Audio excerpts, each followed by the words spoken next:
ఈరోజు మనం వంకాయ కూర ఎలా చేసుకుందామో చూసుకుందాం బ్యాచిలర్ స్టైల్లో. ఫస్ట్ మనకు కావాల్సిన ఒక ఆనియన్ కట్ చేసుకోవాలి. దాని తర్వాత ఒక టమాటా, దాని తర్వాత ఒక 3 పచ్చిమిర్చి, 3 లేదా 4. తర్వాత వంకాయలు మనకు కావాల్సిన రీతిలో కట్ చేసుకోవాలి. ఆయిల్ వేసుకొని పోపు గింజలు వేసుకోవాలి. ఒట్టిమిర్చి ఉంటే వేసుకోవచ్చు. నెక్స్ట్ పచ్చిమిర్చి, మనం ముందుగా కట్ చేసుకున్న పచ్చిమిర్చి వేసుకొని దాని తర్వాత కరివేపాకు అలా లో ఫ్లేమ్లో కొంచెం హీట్ అయిన తర్వాత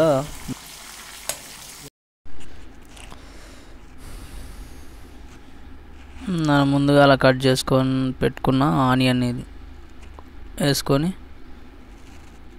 అలా మంచిగా కొద్దిగా దూరగా అయిందనుకో ఒక 5 minutes బాగా హీట్ కావాలి. కొంచెం ఆనియన్ రెడ్ కలర్ వచ్చేంత లోపల దాని తర్వాత కొంచెం పసుపు యాడ్ చేసుకొని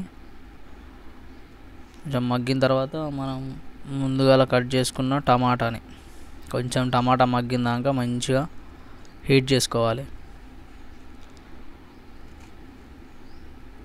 కొంచెం అల్లం వేసుకోవాలి. ఇక తర్వాత మనం వంకాయలు యాడ్ చేసుకొని కొంచెం దూరగా అయిందాక వేపుకోవాలి. వంకాయలు బాగా మగ్గాలి. వంకాయలు ఆయిల్ కర్రీ మాత్రం మన బ్యాచిలర్ స్టైల్ను వండిన బ్రో, మీరు కూడా ట్రై చేయండి. నచ్చితే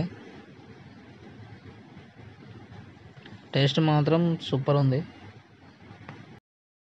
వంకాయలు మాత్రం ఆయిల్లోనే బాగా డీప్ ఫ్రై కావాలి. మామూలుగా వేసిన తర్వాత కారం వేసుకుంటే గలీజ్గా ఉంటుంది. మంచిగా ఆయిల్ బాగా కలర్ చేంజ్ కావాలి. వంకాయ కలర్ గ్రీన్ కలర్ ఉంది, అది చేంజ్ కావాలి. అది చేంజ్ అయితేనే మనకు టేస్ట్ అనేది వస్తుంది. ఆయిల్లోనే మగ్గాలి బాగా. వంకాయలు మాత్రం బాగా డీప్ ఫ్రై అయిందాక అలా కలుపుకోవాలి. మంచిగా బాగా డీప్ ఫ్రై కావాలి. అట్లా అయితేనే మనకు అనుకున్న టేస్ట్ వస్తుంది. నెక్స్ట్ పచ్చికారం వేసినాం కాబట్టి మనకు కావాల్సిన పచ్చిమిర్చి తీసుకొని అలా తొడిమెలు తీసుకొని మిక్సీకి పట్టుకోవాలి. మనం పట్టుకున్న పచ్చికారాన్ని కర్రీలో యాడ్ చేసుకొని అలా లో ఫ్లేమ్లో ఒక 2 minutes or 3 minutes ఉంచుకుంటే కొంచెం పచ్చికారం స్మెల్ అనేది పోతుంది.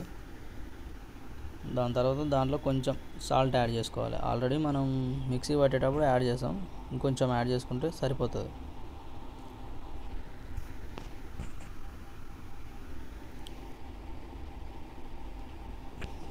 తర్వాత మనకు సరిపడా కొన్ని వాటర్ యాడ్ చేసుకొని అలా 2 minutes అట్లా ఉంచి మనకు కావాల్సిన గరం మసాలా యాడ్ చేసుకోవాలి.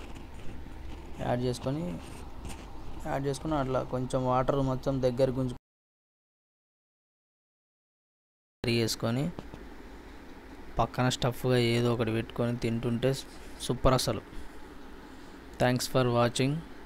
Please subscribe my channel and like, share. Thank you.